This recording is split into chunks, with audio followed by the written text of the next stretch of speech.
tarde, tudo bem com vocês, gente? Então, a semana passada eu disponibilizei no canal uma aula sobre corrente elétrica. Então, conforme eu falei, a corrente elétrica ela é um marco inicial da eletrodinâmica. Então, a gente começa desenvolvendo a parte dessa ideia de circuito elétrico, estudando um pouquinho a ideia de corrente elétrica. O próximo passo, dentro da compreensão de circuito elétrico, é a gente entender um pouquinho sobre os resistores. Então, nessa aula, na aula de hoje, nós iremos falar um pouquinho sobre os resistores e, a partir do conceito de resistência, desenvolveremos o conceito de resistência e as leis de Ohm, tá bom? Então, vamos lá.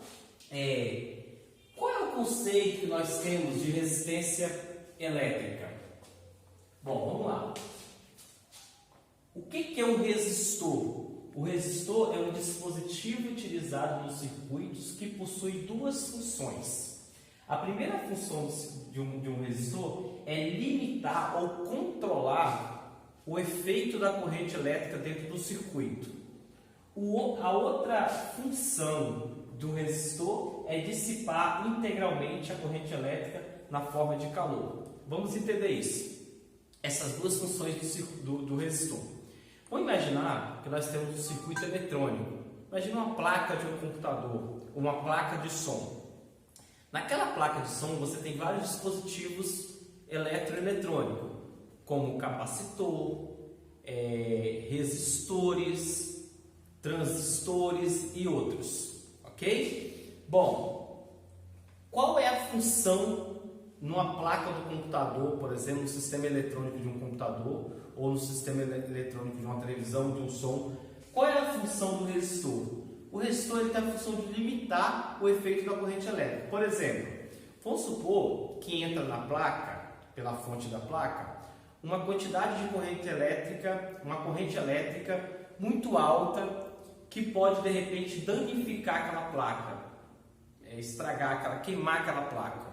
Então, qual é a função do resistor? O resistor ele vai pegar parte da corrente elétrica e vai dissipar na forma de calor e vai liberar uma quantidade de corrente elétrica suficiente apenas para funcionar perfeitamente aquele aparelho, aquela placa. Então, ela serve para limitar. Por exemplo, imagina a seguinte situação: eu tenho aqui uma placa de computador, certo? Aqui eu tenho vários dispositivos, né? O circuito aqui eletrônico, e nesse circuito eletrônico eu tenho alguns resistores. Essa placa, para funcionar, ela precisa ser atravessada por uma corrente elétrica, por exemplo, de 1,5 amperes. Só que o circuito elétrico emite para essa placa, por exemplo, 2 amperes de corrente. O que o resistor vai fazer aqui dentro? Qual é a função do resistor aqui dentro?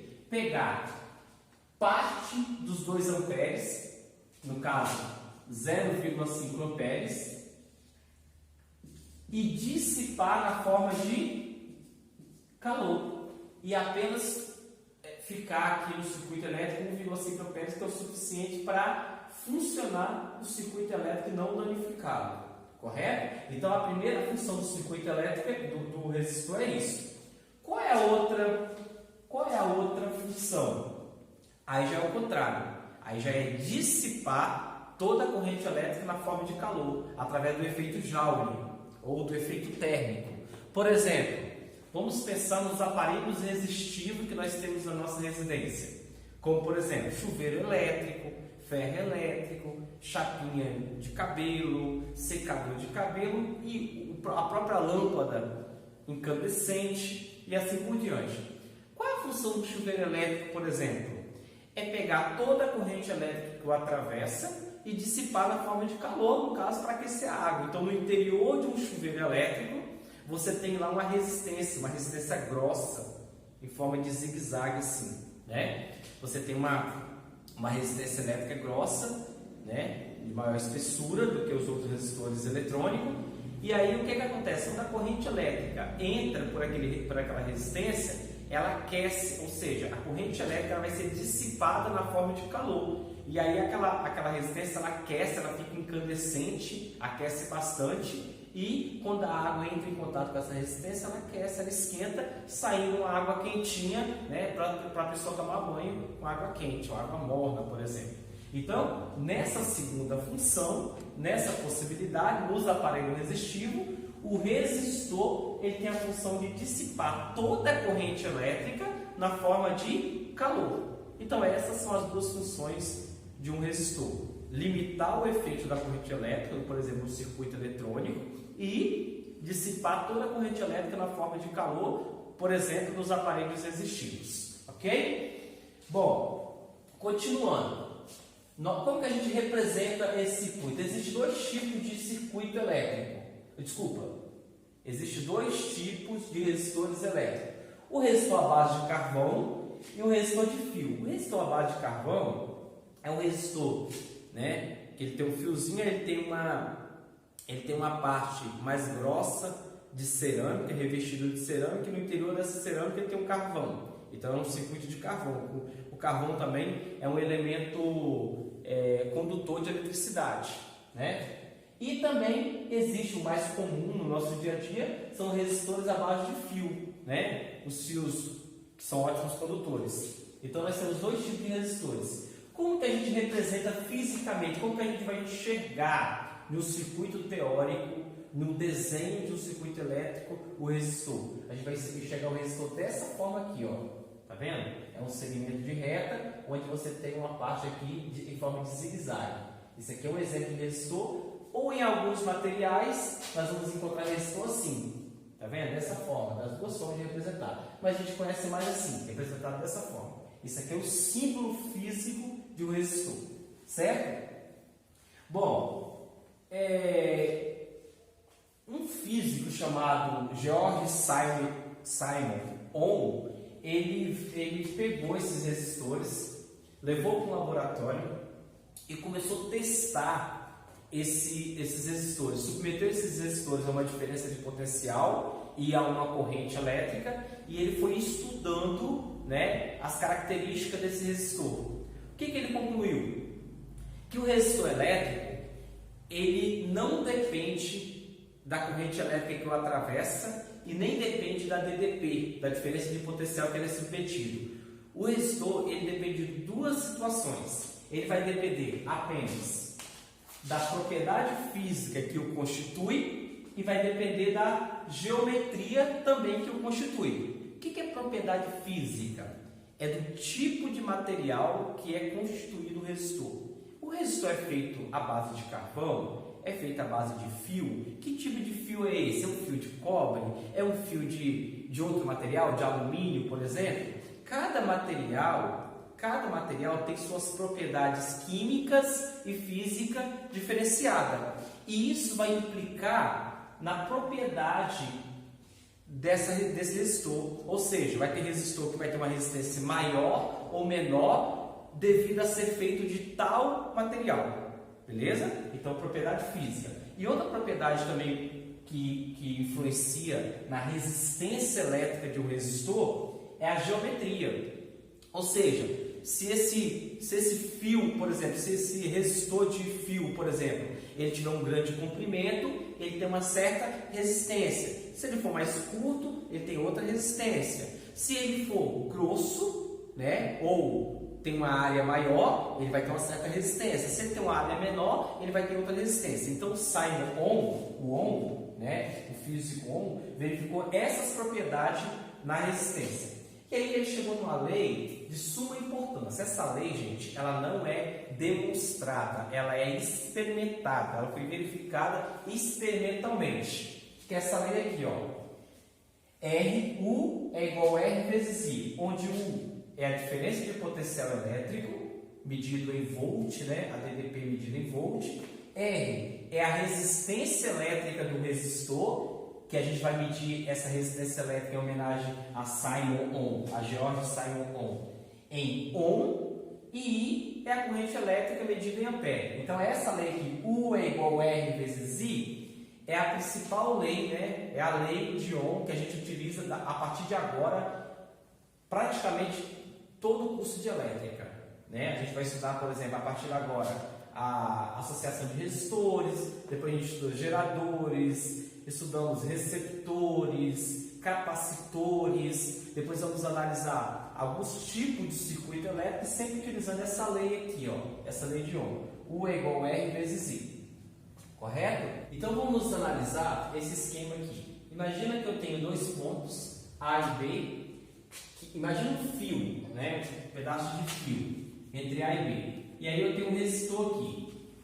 Aplica-se uma diferença de potencial. O que nós estudamos sobre corrente elétrica? Ao aplicar uma diferença de potencial, essa diferença de potencial emitida pelo gerador vai fazer com que haja uma corrente elétrica. Vai fazer com que os elétrons se ordenam, né, e entrem em movimento, formando assim uma corrente elétrica. Essa corrente elétrica vai sair do ponto A para o ponto B desse gerador, beleza?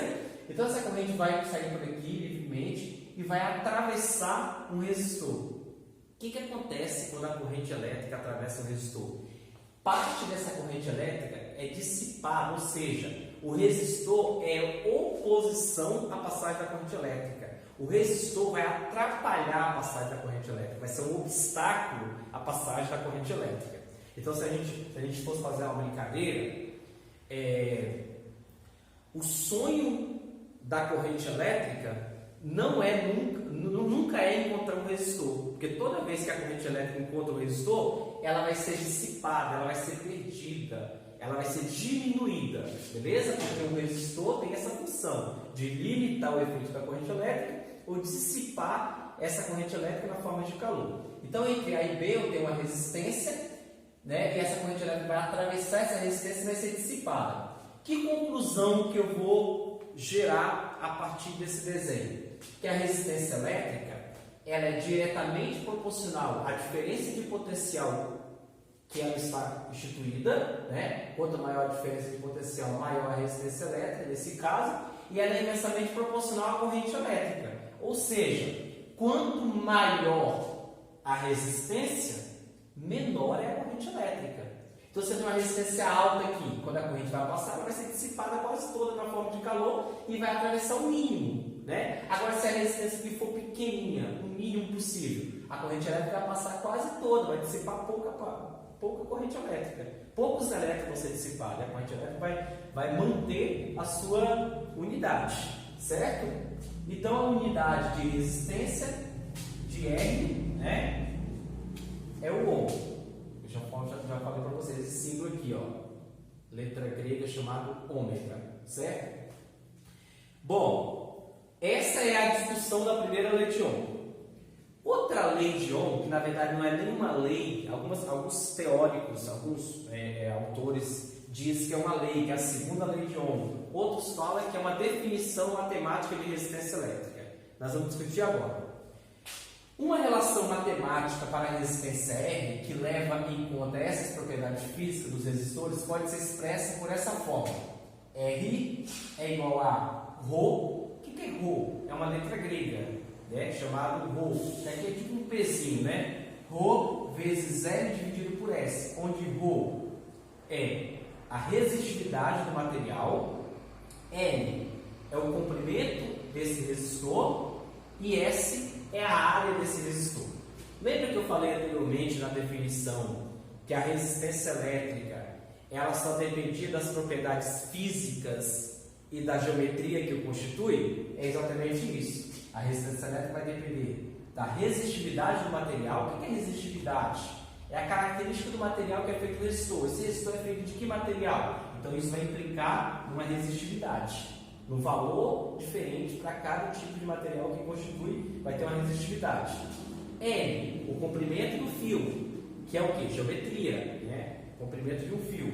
S, o que é S? É a superfície ou a área do fio, né? Então também vai depender então, das relações geométricas e das relações físicas, beleza? L é o comprimento do resistor, S é a área de seção transversal do resistor e ρ aqui, ou Pzinho aqui, é a resistividade do material que constitui. Eu trabalho, geralmente quando eu vou ensinar resistência elétrica, ou eu vou trabalhar essa segunda lei de Ohm com os meus estudantes, meus alunos, eu faço uma analogia, é o que nós vamos fazer agora. Como que vai ser essa analogia? Eu peguei três situações, situação 1, 2 e 3. Na situação 1, imagina que isso aqui, seja cano de água, os canos de água, seja água. Vamos supor que a água vai atravessar uma porção de água por esses canos, beleza? E essa água vai ser, no nosso exemplo, a corrente elétrica, beleza? E o cano vai ser a nossa resistência. Primeiro, eu tenho um cano de comprimento L e eu tenho outro cano de comprimento 2L, ou seja, esse cano aqui é o dobro do comprimento desse. Ao atravessar uma quantidade de água, onde a água atravessaria com maior facilidade? Na situação 1 ou na situação 2? Provavelmente na situação 1. Por quê? Porque o comprimento do cano é menor, então a água vai passar mais tranquilamente, ou seja, não vai ter muita resistência à passagem da água por aqui. Aqui a resistência vai aumentar porque a água vai ter que atravessar por dentro do cano numa maior quantidade, ou seja, o dobro. Então, aqui a resistência é menor, ou seja, o que a gente pode concluir? Que a resistência ela é diretamente proporcional ao comprimento, ou seja, quanto maior a resistência, quanto maior o comprimento, maior será a resistência, certo? Aqui, por exemplo, a corrente elétrica passaria mais livre aqui, porque teria uma menor resistência. Lembre que resistência e corrente elétrica é inversamente proporcional. Aqui, a água ou a corrente elétrica passaria com maior dificuldade, porque teria mais material para atravessar, ou seja, o cano é mais comprido, certo? Então, eu posso concluir que resistência e comprimento do fio são grandezas diretamente proporcional. Quanto maior o comprimento do fio, maior é a resistência elétrica e maior é a oposição à passagem da corrente elétrica. Situação 2. Eu tenho fios ou cano do mesmo comprimento, só que um tem uma determinada largura, o outro tem o dobro da largura, ou seja, aqui eu tenho uma superfície S, aqui eu tenho duas vezes a superfície, ou seja, o dobro. A passagem da água seria mais tranquila em qual das situações? Na 1 ou na 2? Na situação 2. Por quê? Porque eu teria maior espaço para a passagem dessa água. Teria um menor obstáculo à passagem dessa água. Logo, eu posso concluir que a resistência ela é inversamente proporcional à área. O que a gente resume? O que a gente entende isso? Que quanto maior a resistência, menor é a área. Ou quanto menor é a área, maior é a resistência, né? Nas duas situações, aqui, por exemplo, eu tenho uma maior resistência, porque a área aqui de seção transversal aqui é menor, aqui eu tenho uma área dobrada, ou seja, a resistência é menor e a corrente elétrica passaria mais livremente, correto? E na terceira situação, eu tenho dois canos do mesmo comprimento e da mesma largura, só que em um cano eu tenho vários obstáculos, parafusos, pregos, porca e aí vai. E no outro eu tenho apenas dois elementos. Onde a corrente passaria mais livremente? Onde teria menor resistência? Teria menor resistência onde tem menos material que o atrapalha. Esses materiais que estão atrapalhando, eu vou chamar isso de resistividade. Ou seja, é a resistividade do material. Onde a corrente teria... Onde a resistividade seria maior? Onde tem mais obstáculo. Então, onde tem mais obstáculo, a resistência elétrica é maior. Onde tem menos obstáculo, a resistência elétrica é menor. Então, eu vou concluir que a resistência ela é diretamente proporcional à resistividade do material.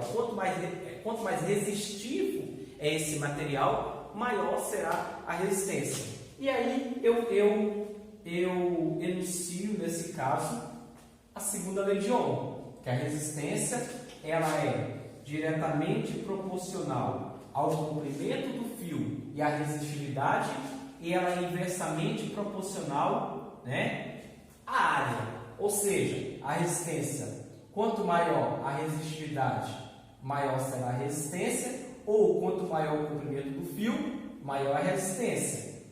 De outra forma, quanto maior a área do fio, menor é a resistência. Ou, se eu tenho uma resistência alta, eu tenho uma área reduzida, certo? É isso aí. Então vamos ver dois exemplos, tá, gente? O primeiro exemplo diz o seguinte: dispõe-se de um fio de cobre e outro de níquel crômio, ambos de seção normal de 1,5 mm² de área. Qual deve ser o comprimento de cada fio para se obter uma resistência elétrica de 8 ohm? Aí foi dada aqui a resistividade do cobre, 1,7 vezes 10 a menos 8 ohm metro, e a resistividade do níquel, crômio, 1,5 vezes 10 a menos 6 ohm metro. Bom, tirando os dados, as informações aqui, eu tenho do cobre e do níquel a mesma área, a mesma resistência e resistividade diferente. A resistividade do níquel é 100 vezes maior que a resistividade do cobre. Ou seja, a resistência, o comprimento aqui tem que ser maior. Resumindo, naquela relação, ó, resistência é igual a resistividade vezes comprimento dividido por área ou por superfície. Observe que a resistência é diretamente proporcional à resistividade do material e ao comprimento. Então, se a resistividade aqui é 100 vezes maior do que essa, se eu calcular a resistividade do cobre, X, a resistividade do níquel é 100 vezes X, porque a resistividade é 100 vezes maior. Mas vamos fazer o cálculo e provar isso de fato, né? Então vamos lá. Pelos dados aqui, vamos calcular primeiro do cobre. Nós temos a superfície, a área, que está em quê? Milímetros quadrados. Tudo está em metro. Então eu tenho que transformar milímetros quadrados em metros quadrados. Ou seja, 1 milímetro, 1 metro tem 1000 milímetros, né? Então, quando eu quero transformar milímetro em metro, eu divido por 1000. Só que eu estou lidando com superfície, com área. Milímetro ao quadrado, então é 2 vezes, é multiplicar o quadrado, né? Então, em vez de eu dividir por 1000, para transformar milímetro em quadrado, eu tenho que dividir por 1.000.000. Ou seja, resumindo, 1,5 milímetro ao quadrado corresponde a 1,5 vezes 10 na menos 6 metro quadrado. Ou seja, eu pego esse valor aqui e divido por 1.000.000. 1.000.000 de 1000 vezes 1000. Porque cada milímetro transformado em metro divide por 1000. Como é duas dimensões, 1000 vezes 1000, 1.000.000, ou seja, 1,5 vezes 10 a menos 6. Certo? Aí eu utilizo aqui, ó, resistência é quanto? É 8. Resistividade é quanto? 1,7 vezes 10 a menos 8. Vezes o comprimento que eu estou procurando, dividido pela área. Qual é a área? 1,5 vezes 10 na menos 6 metros quadrados. O número que está multiplicando, o número que está dividindo passa multiplicando. 8 vezes 1,5 vai dar 12 vezes 10 na menos 6. E o número que está multiplicando com a variável passa dividindo. Então, 1,7 vezes 10 na menos 8 igual ao comprimento. Qual vai ser então o comprimento desse fio de cobre? Vai ser, então dividindo 12 dividido por 1,7 vai dar aproximadamente 7,06. Você repete a base 10 e subtrai os expoentes. O que é subtrair o expoente? Menos 6 menos 8. Esse menos 8 se torna mais 8. Menos tem que diminuir devido à regra, e menos 8, menos mais. Menos 6 mais 8, 2. metros. 10 na 2 é 100. Então, o comprimento do fio aqui vai ser 706 metros aproximadamente. Eu teria, então, com essa resistência de 8 ohms para o cobre, 706 metros de fio com essa resistência. Vamos agora calcular aqui. Provavelmente o comprimento do fio aqui vai ser 100 vezes menor.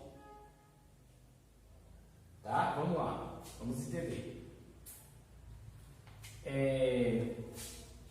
Utilizando a mesma relação, segundo a lei de Ohm, teremos então 8, resistividade do níquel crômio, 1,5 vezes 10 na menos 6, vezes o comprimento que eu estou procurando, dividido pela área, que também é 1,5 vezes 10 na menos 6. Novamente, isso passa multiplicando, isso dá 12 vezes 10 na menos 6. Aí isso aqui passa dividindo, 1,5 vezes 10 na menos 6 igual a L. Então aqui vai dar 8 dividido por 1,5 vai dar 12 dividido por 1,5 vai dar 8. Menos 6 mais 6, 0. Ou seja, 8 metros. O fio aqui tem 8 metros de comprimento. Certinho? Concluindo então, observe o seguinte, ó.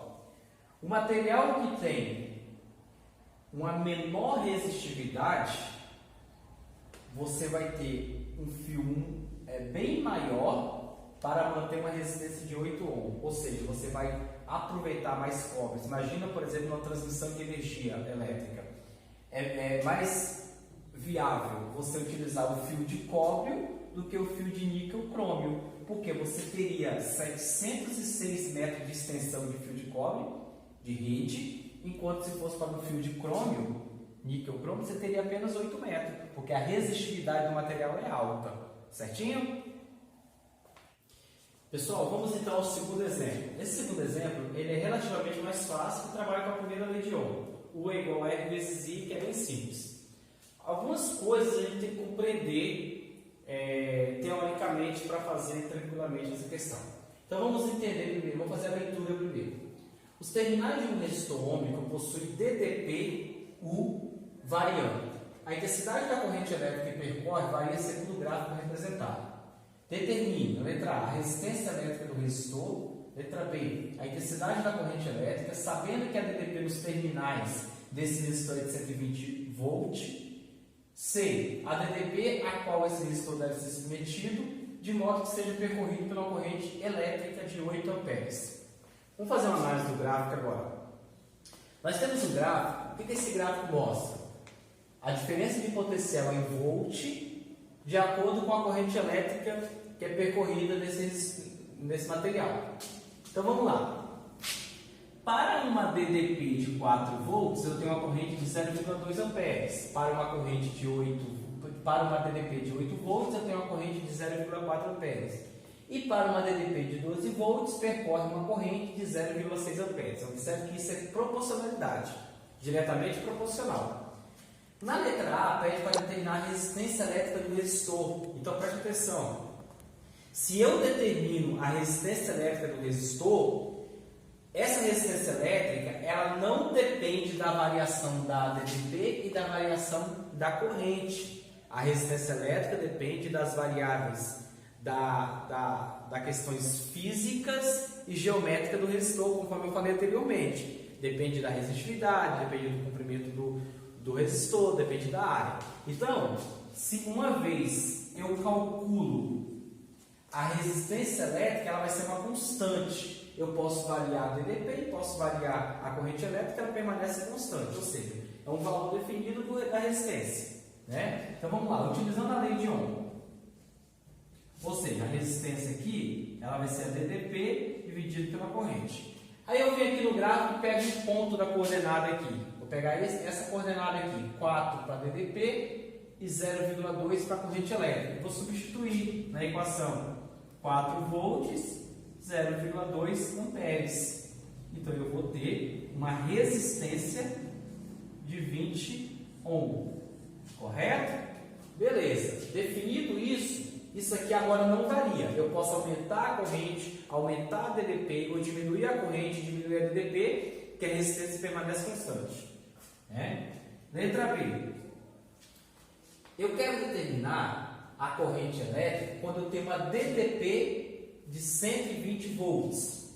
Utilizando a lei de Ohm, você vai ter uma DDP de 120 volts. A resistência já foi definida, que é 20 vezes a corrente. Então, a corrente vai ser 120 dividido por 20, que vai dar 6 amperes. E na letra C, para finalizar, pede para determinar a DDP quando eu tenho uma corrente de 8 amperes. Então, utilizando a lei de Ohm, U é igual a R vezes I. Então, eu quero determinar a DDP, mantém a mesma resistência de 20, que já foi definido na letra A, vezes a corrente, que é 8. Então, isso aqui vai dar 160 volts. É isso aí, lei de Ohm, primeira lei de Ohm, que a gente vai utilizar a partir de agora sempre. U é igual a R vezes I, não esquece disso. Outra coisa, se vocês gostaram da videoaula, se inscreve no canal, dá um like, divulga esse trabalho para os outros, que a ideia é contribuir com os alunos do ensino médio, contribuir com os alunos que estão na universidade, que estão precisando retomar algum conteúdo, e também ajudar vocês aí que estão estudando para o Enem. Certinho? Muito obrigado!